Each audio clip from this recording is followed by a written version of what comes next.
Olá, seja bem-vindo a mais um culto dominical ao Nosso Senhor Jesus Cristo, realizado pela Primeira Igreja Batista de Viseu. Venha nos visitar, estamos na Rua Combatentes da Grande Guerra 34 em Viseu, ou aceda às nossas redes sociais. E que Deus nos abençoe.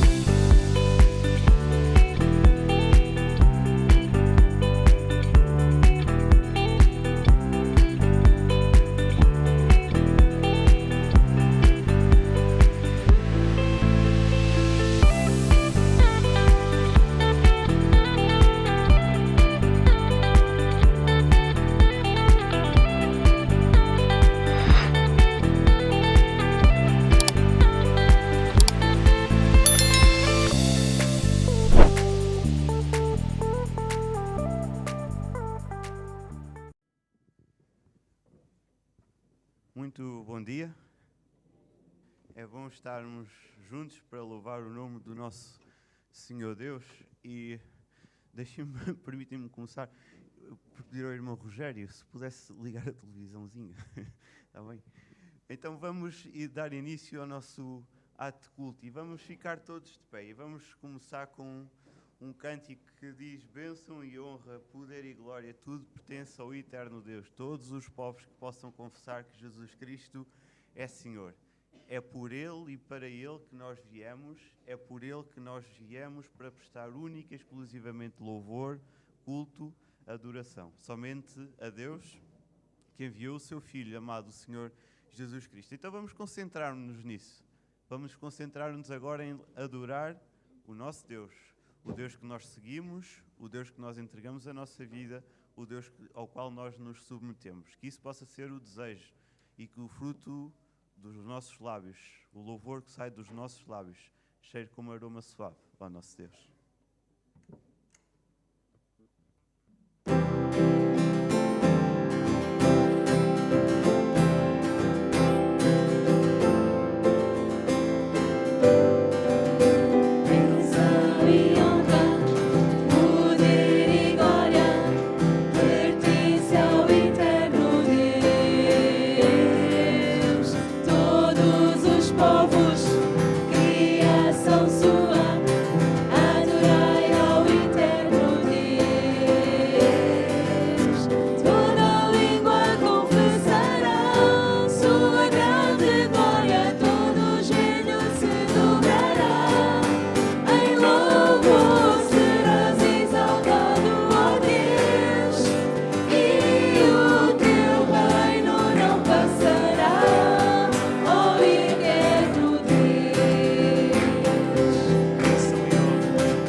Senhor, nosso Deus e Pai, damos-te graças ao Senhor por estarmos aqui no Teu meio, ao Senhor, neste lugar, por este lugar de culto, ao Senhor que nós temos, ao Senhor, onde podemos, Senhor, louvar a Ti engrandecer o Teu nome, ó Senhor, onde nós podemos manifestar, ó Senhor, também a nossa adoração ao Senhor e trazer a Ti, ó Senhor, as nossas ansiedades, ó Senhor, os nossos problemas, ó Senhor, aquilo que nos intranquiliza, ó Pai, porque Tu és um Pai de amor, ó Senhor. Somos gratos, Senhor, porque a Tua graça nos tem alcançado, ó Deus, e o Teu amor, ó Senhor, nos tem inundado, ó Senhor, e Tu deste Teu Filho por nós, para a salvação das nossas almas.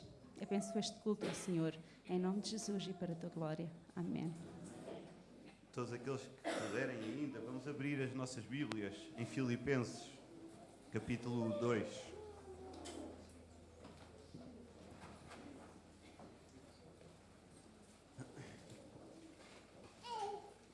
Filipenses, capítulo 2. E vamos estar a fazer a leitura do versículo 1 até ao versículo 11. Filipenses, capítulo 2, do versículo 1 até ao versículo 11.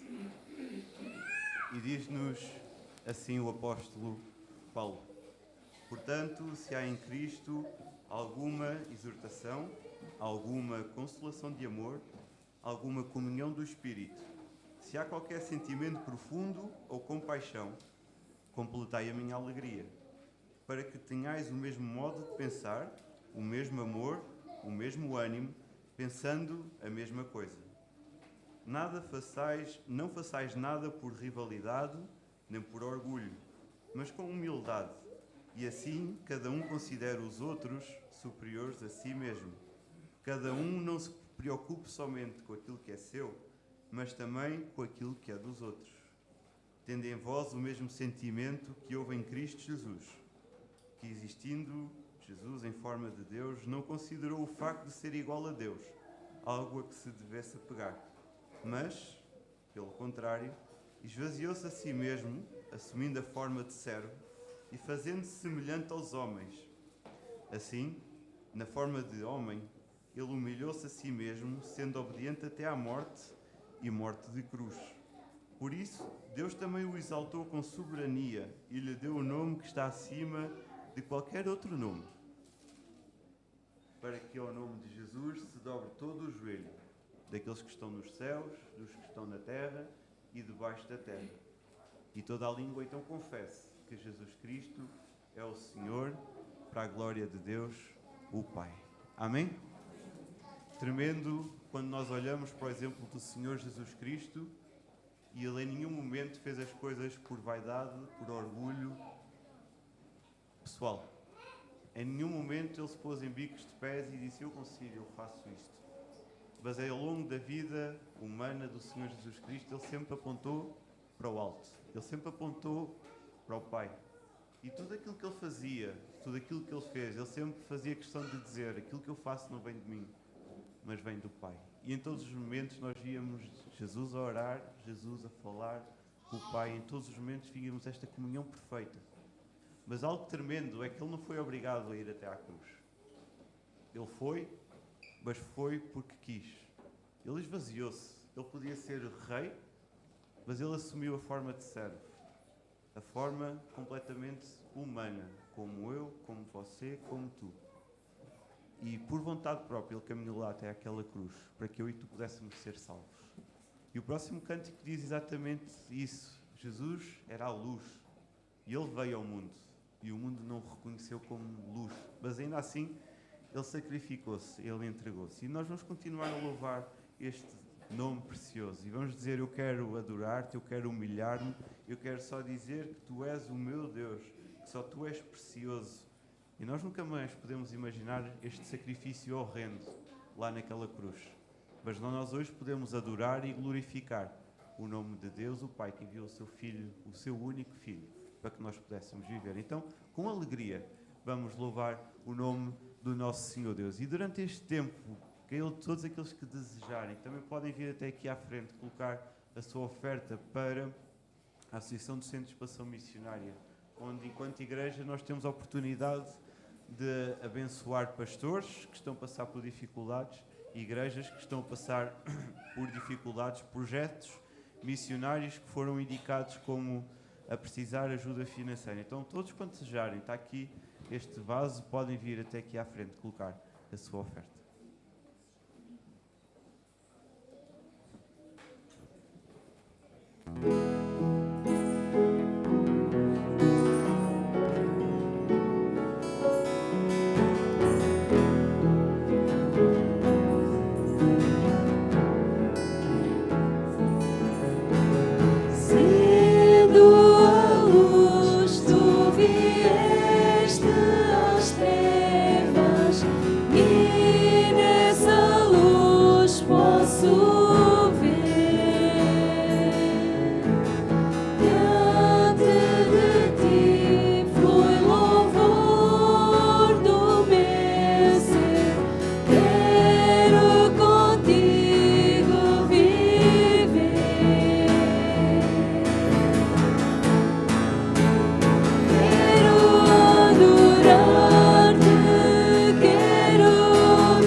pensarmos que nós, ou enquanto cantávamos este cântico, sobre coisa que Jesus Cristo veio fazer, foi voltar a reconciliar-nos com o Senhor Deus, para que nós voltássemos a ter alguma união.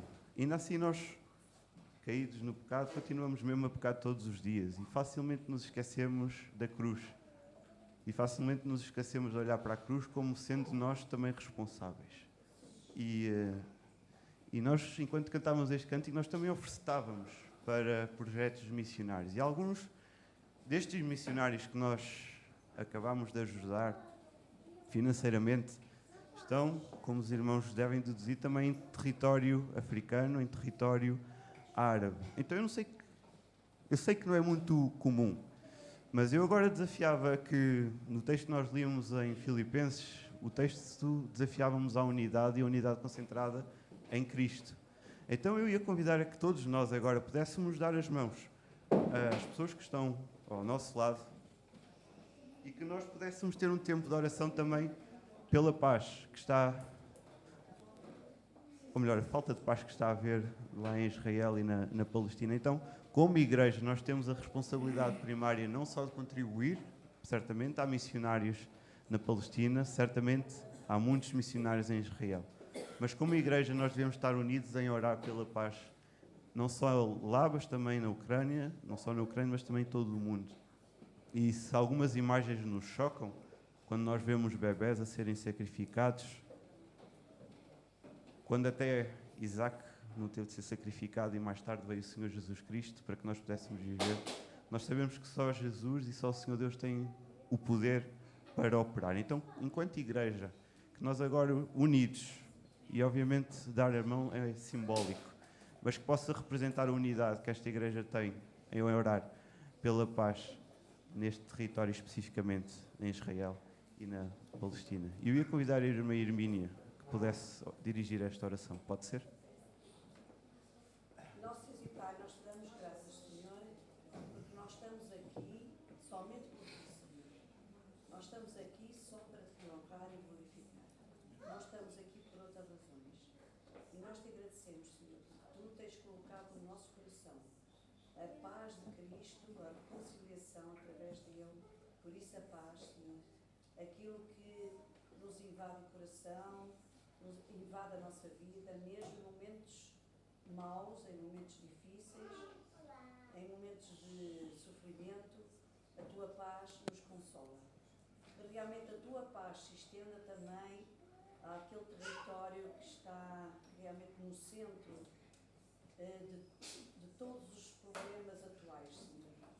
Mesmo a Ucrânia, Senhor, não tem tido, Senhor, tanto olhar, Senhor, sobre este problema como o conflito israelo-palestiniano.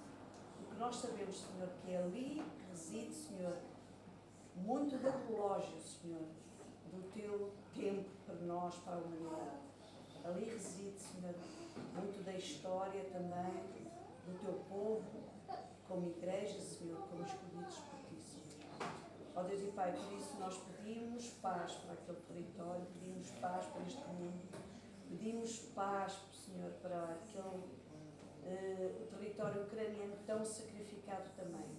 Paz para tantos países da África, Senhor, que estão a viver momentos terríveis também, Senhor. Paz em tantos países, Senhor, também da Ásia, na América Latina, Senhor. Nós sabemos que estão em guerra surda, em guerra de terrorismo, em guerra até contra determinadas corrupções, Senhor. Nós sabemos que também é uma guerra. Ó Deus e Pai, que tu realmente consigas, Senhor, fazer com que os crentes que ali vivem, Senhor, aqueles que realmente sobre quem pesa, Senhor, o testemunho desta paz, possam realmente perder o medo, Senhor, e ganhar a coragem que vem de ti, Senhor. E que nós também, no nosso território, nós possamos proclamar a tua paz, a tua verdade, o teu nome, Senhor. Mesmo sabendo que não somos bem aceitos, mesmo sabendo que têm dúvidas do que dizemos, Senhor, mas o teu Espírito está a fazer o trabalho, nós sabemos que a tua palavra não volta para ti vazia, Senhor. Por isso, Senhor, nós pedimos tudo e agradecemos sobretudo em nome de Jesus Cristo. Amém. Ainda de pé, quando nós olhamos para as cartas paulinas, algumas delas, em Filipenses, ele estava preso. E ainda assim ele vai dizer: completei a minha alegria no Senhor. Incrível. Este testemunho de fé. Estando preso, ele vai dizer: completei a minha alegria no Senhor. E nós vamos cantar mais um cântico. E este cântico vai dizer-nos que Jesus possa ser sempre Ele o nosso respirar, que Jesus possa ser sempre Ele o nosso pão, a nossa fonte de energia, aquilo que nos move. Pois nós sabemos que muitas vezes no dia pensamos que temos tudo controlado, mas no dia a seguir tudo vai abaixo. E se não for Jesus, nem por Jesus, nem para Jesus, certamente nós não prevaleceremos. Então vamos continuar a louvar o nome do Senhor, cantando este cântico, que o teu Santo Espírito, o Espírito do Senhor Deus, possa viver em cada um de nós.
Nada somos sem Jesus.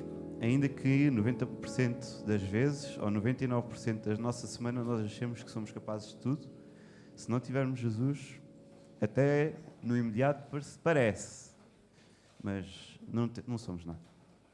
E nós ainda vamos cantar mais um cântico. E este cântico desafia-nos a estar ao pé da cruz. Ao pé da cruz, onde a vida em Jesus faz sentido.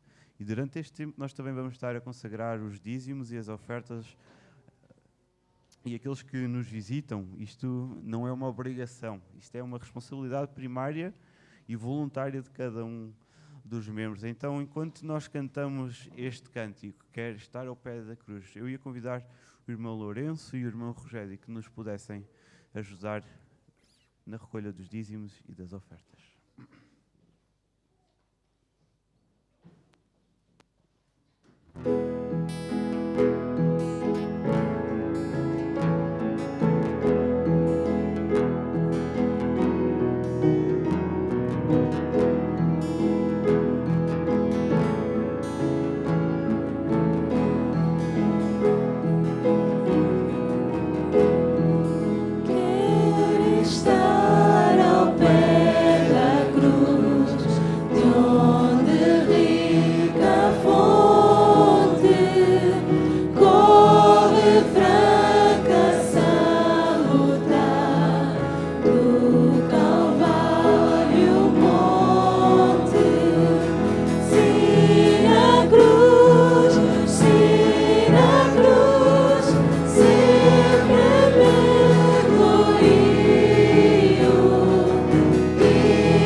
Vamos orar com o irmão Rogério.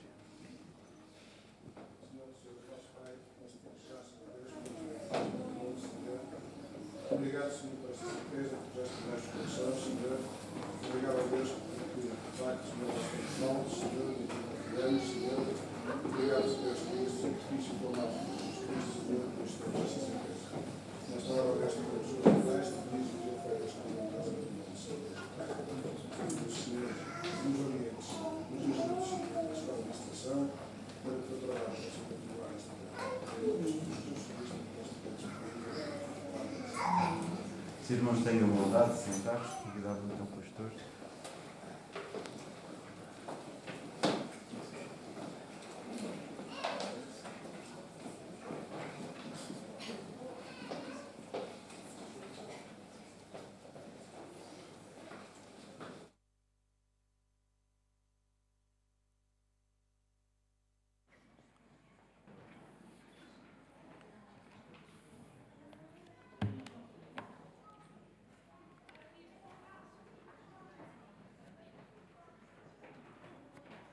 Ainda ficaram aqui muitos jovens.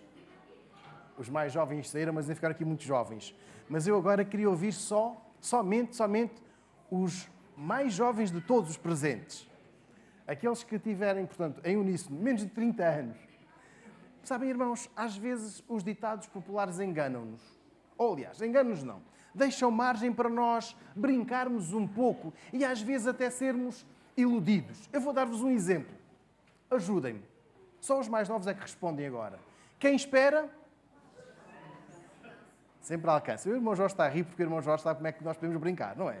Agora um jovenzinho, nós dizemos, quem espera, pronto. Agora os jovens, esta foi a brincadeira dos jovens. Os mais experientes dizem, quem espera, sempre alcança. E na brincadeira, assim os mais novos dizem, quem espera, desespera. Irmãos, há um assunto que nós temos vindo a tratar desde setembro, que é a segunda vinda de Jesus, que levou muitos a esperar, levou muitos a fortalecer a fé e a alcançar, quando morreram, alcançaram esta promessa, alcançaram esta concretização. E outros houve, ao longo dos anos, que desesperaram. Disseram, Jesus virá, então não adianta trabalhar muito, não adianta assumir grandes compromissos, não adianta grande envolvimento, porque Jesus virá. Vamos abrir as nossas Bíblias em 1 Pedro, capítulo 5.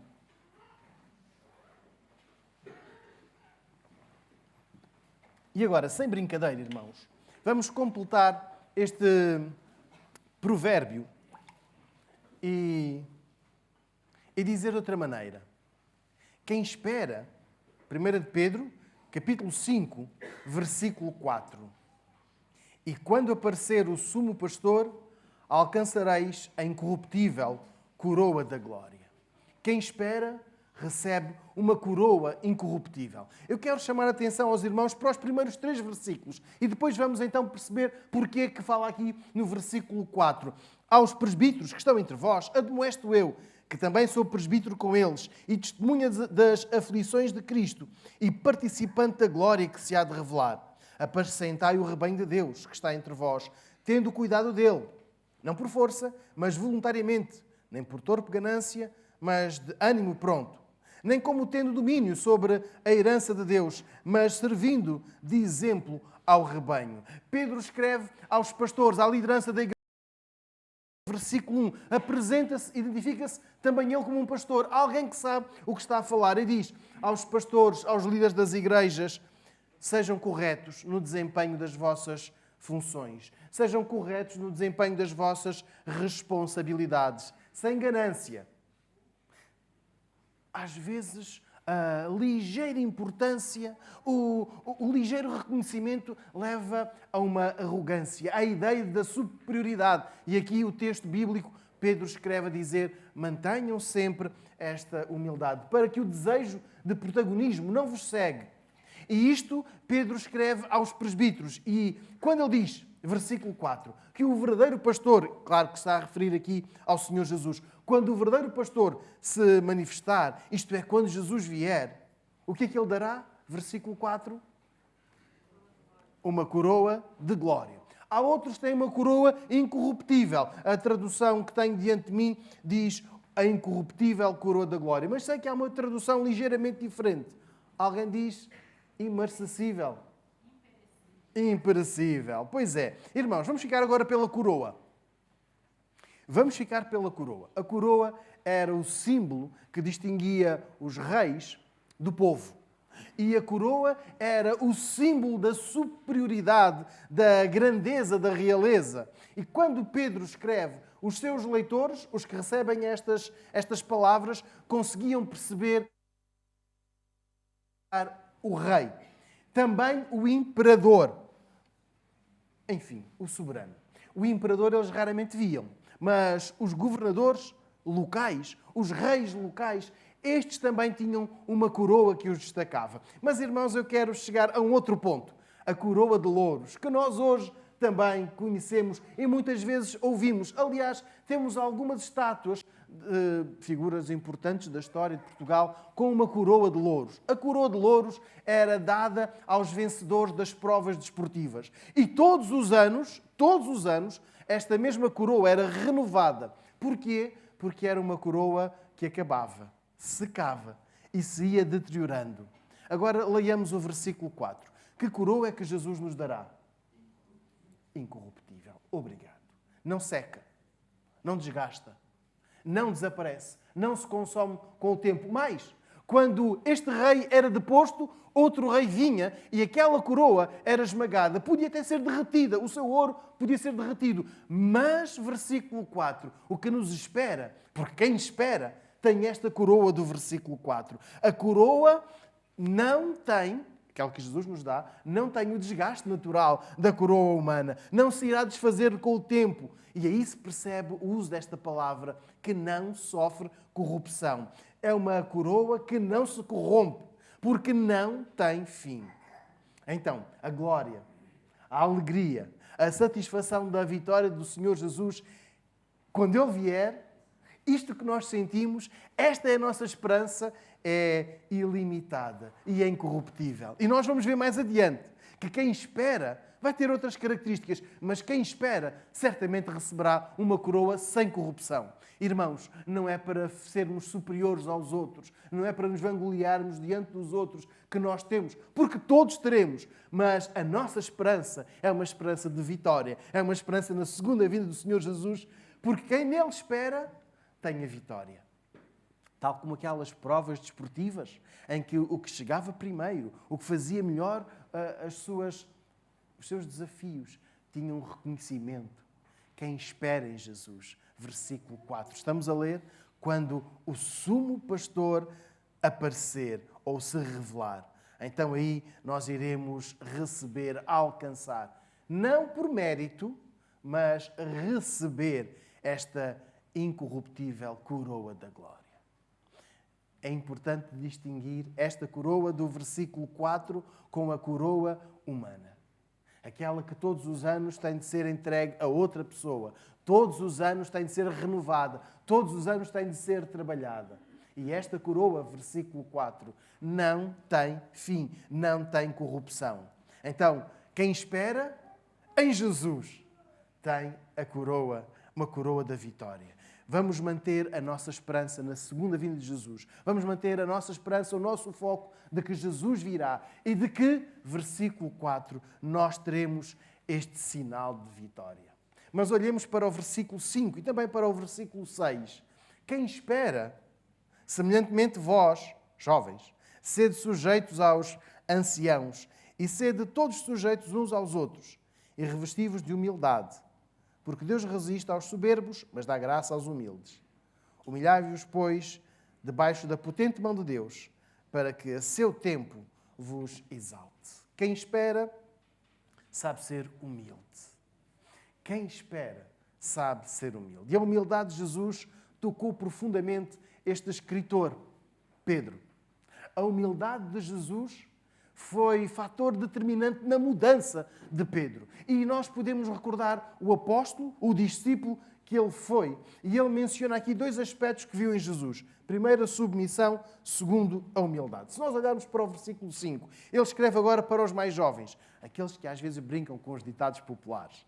A sabedoria diz que quem espera sempre alcança, e os mais brincalhões, os mais jovens, dizem quem espera, desespera. Olhemos agora para o que escreve Pedro, versículo 5. Semelhantemente, vós, jovens, sede sujeitos aos anciãos. Pedro diz que os mais novos devem ser submissos ou sujeitos aos mais velhos, numa atitude de respeito, mas também de aprendizagem. Não só porque é mais velho, então eu vou-me calar, eu vou ouvir. Não, porque também sabe mais, já viveu mais. Alguém como Pedro, que já não era jovem quando escreve estas palavras, tem uma experiência acumulada, uma experiência de vida com Jesus acumulada, que pelo Espírito Santo é impelido a partilhar. E ele diz, jovens, aprendam com os mais velhos. Submetam-se a eles. Jesus submeteu-se ao plano do Pai. Mesmo que isso lhe tenha custado a perda de regalias que tinha. Jesus no céu era adorado permanentemente, era servido. Mas quando ele tomou a forma de homem, igual a nós, o que é que ele teve? Rejeição, gozo, até escárnio e depois, para não falarmos o resto, aquela parte da crucificação. Mas Jesus foi rejeitado. Ele não pode ser o Filho de Deus. Nós conhecemos os seus pais, as suas irmãs, os seus irmãos. Ele não pode ser.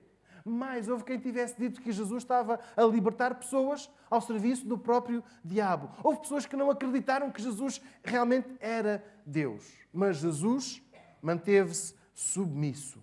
E esta submissão de Jesus marcou a vida de todos os seus discípulos. Por aquilo que eles viram e por aquilo que o Espírito Santo os fez compreender. Líamos há pouco o texto de Filipenses, capítulo 2. Podemos voltar a abrir? Só para, sem fechar aqui 1 de Pedro. Filipenses, capítulo 2. E eu vou ler somente os versículos de 5 até 8. Os irmãos podem acompanhar, por favor. Tendo em vós aquele sentimento que houve também em Cristo Jesus, o qual, subsistindo em forma de Deus, não considerou ser igual a Deus, coisa a que se devia aferrar, mas esvaziou-se a si mesmo e, tomando a forma de servo, tornando-se semelhante aos homens, e, achado na forma de homem, humilhou-se a si mesmo, tornando-se obediente até à morte e morte de cruz. Este era um cântico que a igreja, a primeira igreja, a igreja inicial, entoava, interiorizou e partilhou. A submissão de Jesus. Olhando para Filipenses 2, de 5 a 8, nós dizemos, Jesus só perdeu. Teve de se humilhar. Foi condenado a uma morte. E aquilo que era perda, a submissão transformou em vitória. Para os mais novos, e estou agora a referir-me aos mais novos, àqueles que têm menos de 30 anos, que ainda entram na faixa etária dos jovens, estes que são a força produtiva, a força viva da nossa nação, como o Instituto Nacional de Estatísticas assim os classifica, obedecer aos mais velhos nem sempre é fácil. Depois dos 30 já começamos a perceber que é melhor. Mas estamos a ler o versículo 5. Obedecer aos mais velhos. Pessoas que por vezes parecem ultrapassadas porque viveram no século passado, porque já não estão a dominar a nova realidade, não conhecem bem o novo mundo e outras justificações. Mas a Bíblia ensina-nos, versículo 5, e a Bíblia é a nossa única e suficiente regra de fé e prática, a valorizar aqueles que viveram antes de nós, aqueles que têm mais experiência, pessoas mais maduras que querem ajudar, querem auxiliar os mais novos a crescer naquilo que receberam de Deus. E este é um desafio para os mais de 30 anos que aqui estão. Sejam isto, sejam a referência. Ajudem os mais novos. Mas o segundo aspecto muito importante é a humildade que Jesus deixou como exemplo a seguir. Quando nós olhamos para o texto, nós temos aqui versículo 5, e sendo sujeitos uns aos outros, revestivos da humildade de Deus, porque Deus resiste aos soberbos, mas dá graça aos humildes. Pedro ficou, dizia eu há pouco, afetado, tocado pela humildade de Jesus, pelo exemplo que ele deixou. Quando Jesus, na última Páscoa, antes de ser crucificado e de subir, Jesus lavou os pés aos discípulos. E começou a lavar um a um, até que chegou a um discípulo que disse, tu não me lavas os pés. E quem foi o discípulo? Pedro. Este mesmo que estamos aqui a ler, que escreveu, ele ficou tocado. Agora, o homem maduro, o homem já mais experiente, o homem mais esclarecido, espiritualmente esclarecido, escreve não apenas aos jovens, estamos a ler o versículo 5, mas a todos, cingi-vos da humildade de uns com os outros. Há traduções que usam palavras diferentes, diz, mas sujeitai-os, sei de todos sujeitos uns aos outros. O versículo 5 continua numa citação dos Salmos, que fala muito da humildade e de como Deus se agrada dos humildes. Mas como é que diz o versículo 5 que Deus trata os arrogantes? Deus resiste. Deus resiste. Deus não se agrada. Deus não sorri para os arrogantes. Então percebemos porque é que Pedro escreve aqui para sermos submissos uns aos outros, independentemente da idade, independentemente da experiência de vida que possamos ter. Sabem que Pedro foi arrogante. Pedro foi soberbo até conhecer Jesus. Aliás, Pedro revela aquele caráter impulsivo de responder imediatamente, de não deixar o outro sem troco. Se fosse necessário corrigir Jesus, Pedro também estava ali pronto para o fazer, mas este homem permitiu que o Espírito Santo mudasse a sua conduta, que o Espírito Santo mudasse o seu comportamento, que o Espírito Santo mudasse a sua perspectiva de futuro. E então, ao lermos o versículo 5, leiamos conscientes de quem está a escrever. Alguém que era impulsivo, alguém que chegou a ser arrogante, alguém que chegou a pensar que valia por si e fisicamente foi à luta. Mas encontramos aqui um homem que nos explica hoje, já amadurecido, já completamente transformado pelo Espírito Santo, que nós, versículo 5, devemos ser sujeitos uns aos outros, revestindo-nos da humildade. Humildade. E explica, porque Deus resiste aos soberbos, mas dá graça aos humildes. É este homem que crê, é este homem que aguarda, espera a vinda de Jesus e que nos escreve para vivermos de forma humilde até que Jesus venha. Enquanto espera que esse dia venha, versículo 5, viva em humildade. Deixe cair a arrogância. Deixe cair a arrogância. E a arrogância, versículo 5, irmãos, não está aqui a falar da arrogância de termos conquistado muito pelo nosso trabalho, muito pela nossa formação que fizemos, muito pela posição social que alcançamos. Está a dizer, cai tudo. Cai tudo. A ideia de que alguém conquista o que seja por si deve ser deixada de lado. Daí ele fazer esta citação, que Deus resiste aos soberbos, mas dá graça aos humildes. Irmãos, precisamos de ser mais humildes em tudo o que fazemos. Aos estudantes que aqui estão, sejam humildes. Os vossos professores sabem mesmo. Eles não estão ali de paraquedas. Aos patrões, aos empregados que aqui estão, aos funcionários, vamos saber ser humildes na forma como lidamos uns com os outros, com os nossos colegas de trabalho. Vamos ser humildes. Para quem já está aposentado, quem já está reformado, mantenha esta humildade. Amanhã, hoje, devemos revelar esta humildade, porque Deus não se agrada da soberba, da arrogância, da prepotência como falamos com outras pessoas, como tratamos outras pessoas. E o versículo 5, irmãos, é para uma igreja. Uma igreja significa pessoas nascidas de novo. Então, nós, nascidos de novo, não temos mais esta arrogância. E versículo 6, aparece aqui uma expressão muito feliz. Humilhai-vos. E esta, eu digo, é uma expressão muito feliz. Esta é uma atitude que dificilmente nos leva ao sorriso. Eu humilhar-me. Versículo 6. Humilhai-vos, pois, debaixo da potente mão de Deus, para que a seu tempo vos exalte. Para que a seu tempo. Jesus teve de esperar pelo tempo certo. Jesus teve de esperar pelo tempo certo. O tempo de ser crucificado, o tempo de ser ridicularizado, até de ser negado e ver os seus discípulos fugirem, de ser desacreditado quando os seus discípulos disseram, já não vai aparecer mais. Um corpo enterrado, sepultado, há 3 dias já não aparece mais. Lembram-se do relato de Lucas, quando aqueles 2 discípulos iam a caminho de Emaús, tristes? Estavam descrentes. Mas a seu tempo, versículo 6, que é o tempo de Deus, o momento apropriado para Ele nos exaltar. Não é o meu tempo. Não é o tempo que nós decidirmos aqui. Irmãos, nós temos um governo democrático. Nós temos um governo congregacional. Ou seja, não há uma pessoa que toma as decisões por todos. Nós decidimos que a nossa igreja vai fazer assim. E naquele dia vamos fazer esta ou aquela atividade. E nada de errado aqui. Não podemos é dizer, Deus, tens de fazer isto naquele dia. Versículo 6. Os irmãos estão a ler? Humilhai-vos, pois, debaixo da potente mão de Deus, para que a seu tempo vos exalte.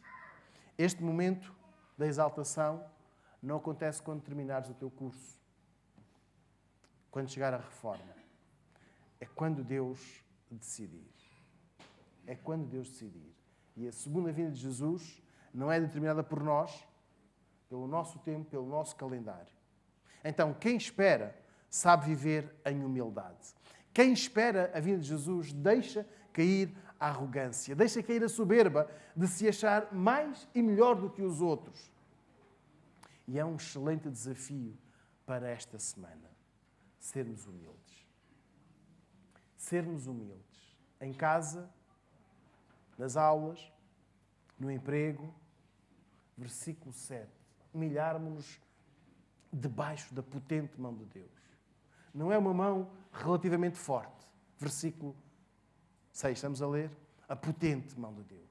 A mão toda poderosa. Até que Jesus venha. E agora olhamos para o versículo 7.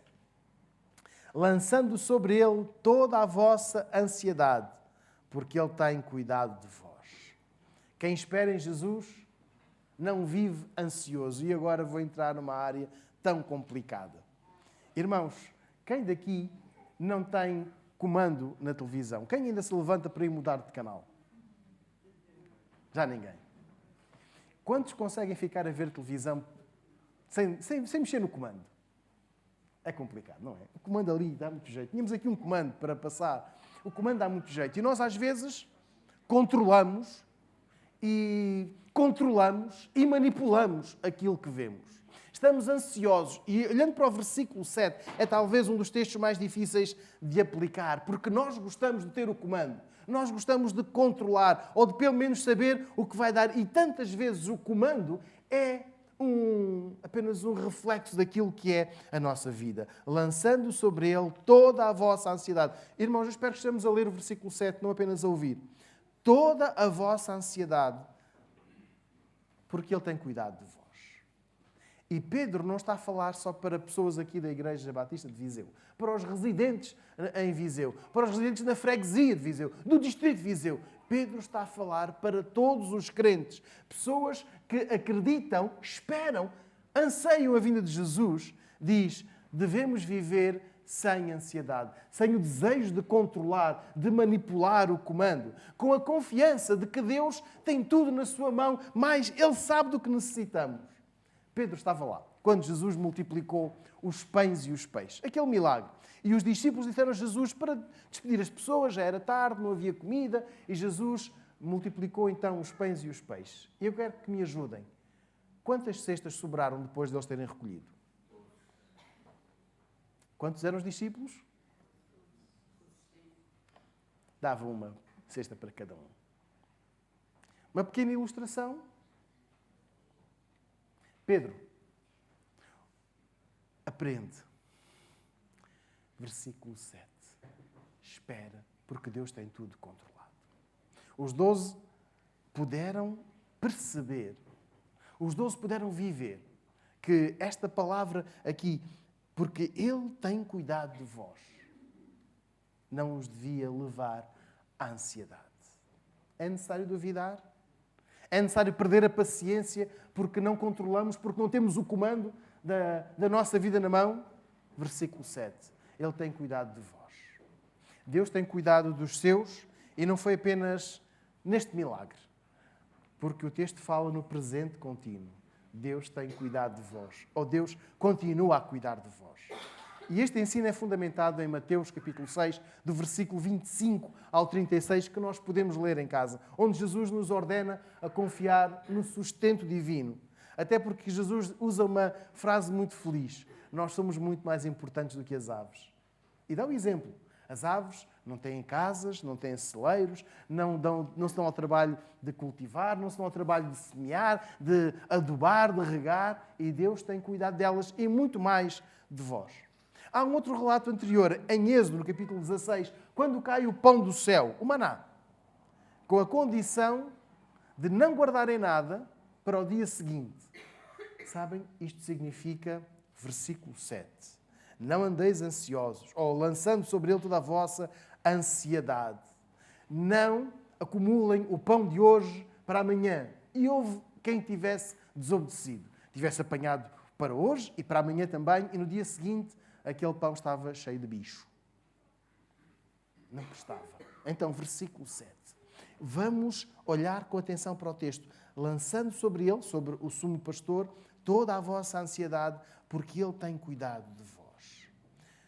O versículo 7 é válido para mim. Eu gosto imenso de controlar o comando, a televisão. Gosto. E andar para trás e para a frente e ver o que está a dar no canal abaixo, no canal seguinte, e baixar o som e aumentar o som. Mas, versículo 7. A minha vida tem sido cuidada por Deus. É válido para nós pais, que estamos no início do ano letivo e estamos com o coração nas mãos acerca do que vai ser o ano letivo dos nossos filhos. Vão se dar bem? Vão aprender tudo? Vão passar de ano? O que será deles? É válido para quem viu o filho entrar na universidade. Tanto tempo de formação. Será que se vai portar bem? Ou se vai desviar? Vai conseguir terminar o curso dentro do tempo? Vou ter dinheiro para pagar, assumir todas as despesas? Em todos estes casos, o versículo 7. Às vezes, um medicamento não começa a fazer efeito, ou não faz o efeito logo que nós desejávamos. Versículo 7. Lance sobre Deus a sua ansiedade, esta ansiedade. Versículo 7. Deus tem cuidado de nós. Repito o que disse inicialmente. É o texto mais difícil de aplicar, mas é bíblico. E ele é verdadeiro. Em todos os casos, o versículo 7 pode ser aplicado.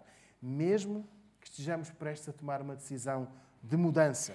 E a mudança pode ser mudança de casa, mudança de emprego, mudança de cidade, mudança do ramo de atividade. Seja o que for. Versículo 7. Não se deixe vencer pela ansiedade. Este versículo 7 implica confiança diária em Deus. Significa nós lermos atentamente que lançamos sobre ele a nossa ansiedade porque nós acreditamos que Deus tem cuidado de nós. Quem espera, vive sem ansiedade. Quem espera, sabe que Deus cuida. Mas agora leiamos o versículo 8 e 9 e estamos quase a terminar. Quem espera, sede sóbrios, vigiai, porque o diabo, o vosso adversário, anda em derredor como um leão bramando, buscando a quem possa tragar, ao qual resisti firmes na fé, sabendo que as mesmas aflições se cumprem entre os vossos irmãos no mundo. Quem espera resiste ao diabo. E chegamos agora aqui ao tema central desta leitura. Quem espera resiste ao diabo. Em primeiro lugar, nós não podemos negar a ação do inimigo. Em primeiro lugar, nós não podemos dizer que o diabo não existe ou que o diabo não tem influência à nossa volta, que o diabo já não tem aquela preponderância ou de que pelo menos a nós não nos afeta. Leiamos o versículo 8. Ele diz que o vosso adversário, o diabo, anda em derredor como um leão bramando. E agora chama a atenção. Buscando a quem possa tragar. O leão anda à nossa volta, o inimigo anda à nossa volta, procurando maneira de nos derrotar. Mas eu chamo a atenção do versículo 8. Irmãos, leiamos. Alguma vez o texto nos diz que o diabo nos vai devorar? Não. Diz que ele vai procurar, vai tentar. Então a nossa esperança é que nós não somos derrotados. A nossa esperança não é na derrota. A nossa esperança é no versículo 4, na vitória. Mas sabem, irmãos, porquê que nós não somos devorados pelo inimigo? Porque nós somos de Jesus. Porque nós somos de Jesus. Versículo 8. Sede sóbrios, vigiai. Quando Pedro escreve estas palavras, este mesmo Pedro não ficou sóbrio. Quando Jesus foi orar, antes de ser preso, Jesus pediu a 3 discípulos para ficarem ali a orar com ele, por ele, e um deles chamava-se Pedro. E Jesus chegou a primeira vez e encontrou-os, ajudem-me, a dormir. Segunda vez, Jesus encontrou-os a dormir. Pedro estava lá. À terceira vez, Jesus disse, basta, vem aí o adversário. E agora vejamos, este homem que fraquejou tem agora a autoridade para dizer, sede sóbrios, vigiai. Isto está em Mateus capítulo 26, versículo 38. Judas chegou, Mateus 26, 46, e Jesus identificou Judas como o traidor. E tudo se desenrolou como nós sabíamos. Mas Pedro dá agora a ordem, vigiai. E este vigiai foi tão marcante para ele que agora escreve aos crentes, vigiai. E se alguém sabia o que era falhar, era Pedro. Ele fraquejou. Fraquejou quando o mestre mais necessitava. Quando o traidor não foi identificado por nenhum deles, apesar de Jesus já ter informado que iria ser assim. E é este homem agora, inspirado pelo Espírito Santo, que nos alerta que o inimigo anda em nosso redor. O inimigo está à nossa volta. Vai procurar matar-nos, vai procurar destruir, vai procurar roubar a nossa vida. Mas nós vivemos de uma maneira atenta. Versículo 8. Estamos acordados para as investidas do inimigo. A fórmula do sucesso está aqui no versículo 9. Ao qual resisti firmes na fé. Estamos a ler? 1 Pedro capítulo 5, versículo 9. Ao qual resisti firmes na fé. Não há fórmula secreta. Há uma fórmula bem conhecida. Resistir firmes na fé. Irmãos, a fé torna-se imprescindível para alcançar o versículo 4, a coroa. A fé torna-se imprescindível para vencer os ataques deste inimigo. E eu pergunto, que fé é esta? A fé em melhores dias? A fé de que vai ficar tudo bem? A fé de que somos capazes de vencer estas e outras solicitações? Não. A fé que vence é a fé em Jesus. Efésios capítulo 6, do versículo 13 ao versículo 17, fala da armadura do cristão. Fala do capacete, fala da espada, fala do escudo da fé, com o qual podeis apagar todos os dardos inflamados do maligno. Todos os dardos inflamados do maligno. Hebreus 11:6 diz, sem fé é impossível agradar a Deus. Logo, esta fé tem de estar alicerçada em Jesus. Quem espera, resiste ao diabo. Resiste porque é a fé que temos na vitória de Jesus, na sua segunda vinda, que nos permite vencer sobre todas as investidas que o inimigo faça sobre nós. Repito, sobre todas as investidas que o inimigo faça sobre nós. Todas as investidas. Porque se fosse só algumas, então Jesus teria de voltar à cruz. Se fosse só sobre algumas, Jesus teria de voltar a morrer, teria de voltar anualmente, talvez, a passar pelo mesmo sofrimento. Então, nós acreditamos que todas as investidas são derrotadas. Todas as investidas do inimigo são derrotadas pela fé que temos no sacrifício, na validade do sacrifício de Jesus. Há outro aspecto importante aqui no versículo 9, que quero destacar, irmãos. Sabendo que as mesmas aflições se cumprem entre os vossos irmãos no mundo. Esta não é uma característica de um ponto isolado de cristãos. Há pouco o André desafiava-nos a orar pela paz, que não está a acontecer na Ucrânia e em Israel, mas nós podemos alargar um pouco mais o espectro da perseguição. Os irmãos que desejarem, quando saírem, depois de nos cumprimentarmos à porta, podem entrar por este lado. E tem aqui uma revista que se chama A Voz dos Mártires. Temos relatos de irmãos em pleno século XXI que estão a ser perseguidos pela sua fé em Jesus. Ainda hoje há pessoas que pagam com a vida a sua fé em Jesus. Então Pedro escreve aqui aos habitantes de uma determinada região na atual Turquia. Eles ficam a saber que um pouco por toda a parte os seus irmãos também estão a sofrer. Irmãos, acreditar em Jesus, na validade do seu sacrifício, na sua segunda vinda, pode gerar sofrimento. Versículo 9. Versículos 8 e 9. Nós resistimos. Terminando, devo dizer que a conclusão a tirar deste texto é que a vinda de Jesus deve encontrar-nos sóbrios, acordados e vigilantes. Atentos. Não podemos ser enganados pelos falsos cristos, os falsos profetas, os falsos salvadores, os que fazem interpretações abusivas da Escritura para a sua vontade. Não podemos ser enganados. Mas a oração, a fé, a firmeza na vinda de Jesus, devem ser aprofundadas em nós. Certos de que Ele virá e de que quem espera tem a coroa. Quem espera, se nós olharmos para os versículos 5 e 6, sabe ser humilde. Quem espera, confia em Deus, sem se deixar vencer pela ansiedade. Mas quem espera, também vence o inimigo. Temos sido sóbrios, humildes, atentos, crentes ao que se passa à nossa volta. Vamos terminar, irmãos, vamos orar. Querido Deus e Pai, obrigado porque tens para nós esta coroa da vitória pelo sacrifício do Teu Filho Jesus. Obrigado porque quando nós estamos focados em Ti, quando nós estamos crentes no Teu poder, não somos derrotados. Querido Espírito, pedimos-te que faças de cada um de nós pessoas humildes, atentas, vigilantes, crentes, firmes na Tua segunda vinda, Senhor Jesus. E se algum de nós ainda não acredita, se algum de nós ainda não confia plenamente em Ti, que o Teu Espírito possa fazer isto em nós agora.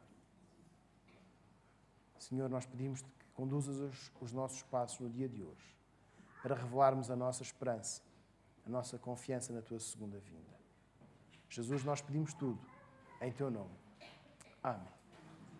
Irmãos, nós vamos ficar em oração individual e silenciosa. Ao escutarmos o preslúdio, vamos falar com o nosso Deus e colocar diante dele as nossas preocupações e as nossas ansiedades.